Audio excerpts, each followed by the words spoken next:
of his skill level. He does a lot of good things for us. You can tell he's worked very hard in the offseason. Robert, being a young guy, has come into practice and has been very impressive physically to be able to hang in there.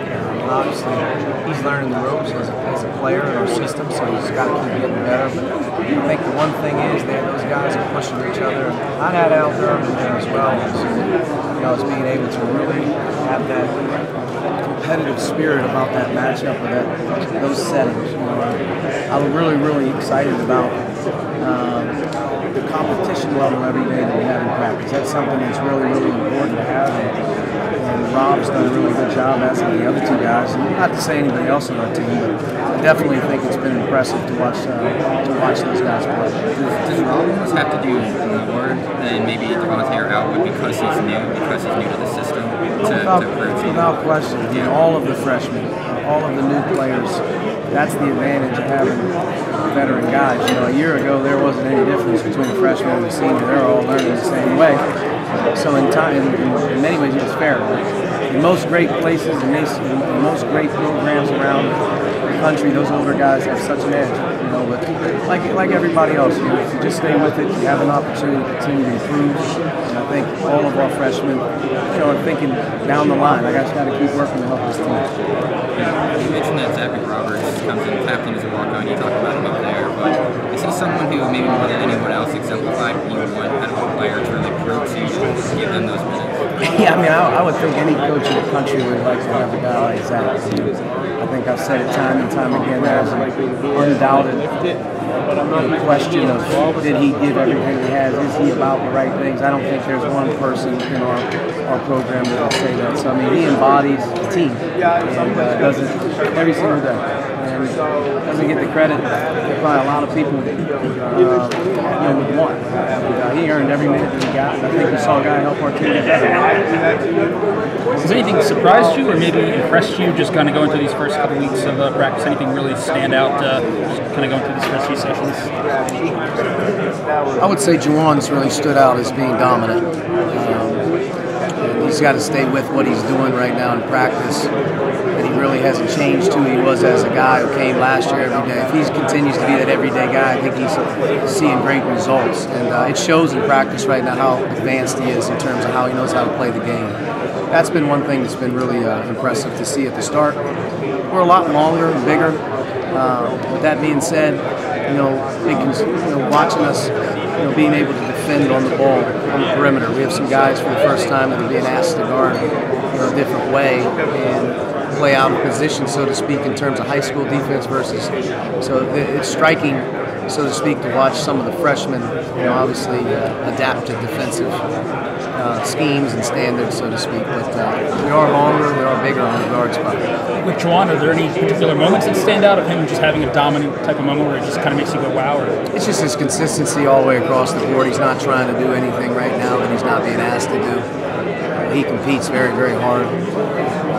So you watch practice film or you're in there and you see a guy that's not, that has an edge about him. He's there for a purpose. And your best player or your oldest player, your captain's out there doing that. When he says something, obviously I think he commands some attention from the other guys. Just having Juwan make the transition easier for Romeo, senior, I think without question that Romeo, if you asked him this question, he would look at you and see what he would speak volumes about the respect he has for him. I think that all of our guys in general have respect for him right now. But it makes having Juwan as a senior being back, you're going to lean on him more so than a lot of people realize. You mentioned these 7 newcomers earlier. How have you seen the freshmen kind of embrace that competitive nature? They've been great in everything. All the five guys, have their strengths. Obviously, they have their weaknesses right now. Our staff trying to help them speed up the improvement level of their weaknesses and continue to emphasize who they are, developing a role within our team. They're all unbelievable kids. They bring a good chemistry to the locker room, and they fit in. And I think they help us. They help right now just in watching our team practice every day. Our practice environment's much different than it is. So if Juwan got the gold jersey last week, he came in second. I don't remember second place. No, in general, it could have been Devontae Green or potentially Devontae Green. I'm not sure, but it's a good 30 points low. Now, once I handed out that jersey, it's been a little different this week. There's some guys that want to take that thing off from here a little bit, and that's good. That's why we do it. And understanding that practice is important. That's how you do it.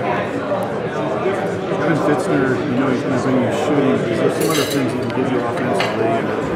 He can. I think, depending on matchups and whatnot, he's very skilled around the basket. I do think he has good touch. I think he can score. He's 6'10". I don't think you're going to obviously throw him the ball consistently, but I do think he's in and around the basket. He's a little bit better than you think he is. And then the other thing is obviously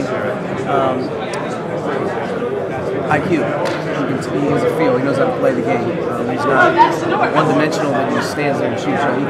He can play. He's been in a good offensive system at St. Mary's, so he knows spacing, movement. So he has an IQ on offense as well. So I think he helps the ball more as well. Coach, why was it important to get these early rivalries protected in 20 games from your perspective? From my perspective, I think it's unbelievable for our fans. I think it's unbelievable for the players that go through years and years that understand that it's very, very hard to duplicate a rivalry. I mean, not everybody has one. Not everybody has one. And I think the Purdue-Indiana game, to go way back, that's an important thing for fans, players, and fans. So it's good to be fun. It just, what stands out to you about Carson Edwards in terms of the matchup as a scorer, but also what he brings defensively? Carson's a stud. I mean, he really is. I mean, he's a powerful guard. For his size, I don't think you give him credit for how tough he is. He's a born scorer, and you know he's fearless. He brings all those attributes, sort of that alpha male, you know, that he is. And he's had an unbelievable run there at Purdue. Clearly, coming into the season, he should be, if not first team all preseason All-American, if he already isn't. But you know, a premier guard in our league that just has an uncanny, unique ability to score the ball. He also brings that Purdue toughness and fits who they are. He'll be the face. He'll be one of the faces of our league. Yep. What makes it hard to guard How do you even? Well, I mean, just individually, he's talented with his game. He's a good offensive game. He's a good one-on-one player in general. Then you add in the coaching style and the staff, and you know, Matt does an unbelievable job of getting guys shots. He does an unbelievable job of putting him in positions where he can be himself.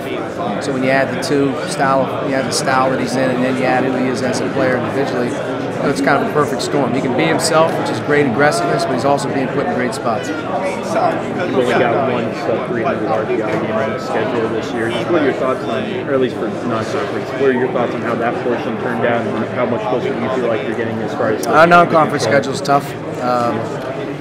If you look at just the selection process of last year, you sort of look at our teams that didn't make the tournament, what was the thing, and you got to have a strong non-conference schedule, and you got to understand sort of this tiering system on where you want to be. And for us, you know, we got, you know, at Duke, at Arkansas, you know, Butler and Indy. You bring in Louisville at home. If I'm missing any of them, those are all high-level games. But our other games are really tricky too. UC Davis is really good. UT Arlington's been very good. And you hope that the numbers at the end of the season of those opponents are sort of the trick. You know, you played a really competitive schedule, so it's going to be hard. It'll be a really, really competitive non-conference game, but I think that helps us as we get into the league. What's up with Arkansas? What made them a good fit for you as a home and home? Home and home. If you get a really good opponent to come to Simon Scott, for our fans, that's obviously primo option number one. To do that, you got to go on the road, and going on the road right now is important in non-conference. You know, some teams aren't playing as many, but if you can get a true road game with a really good SEC team that Arkansas is, it doesn't hurt you. Is there any concern? I still see the Arizona, UCLA, someone from out west developing.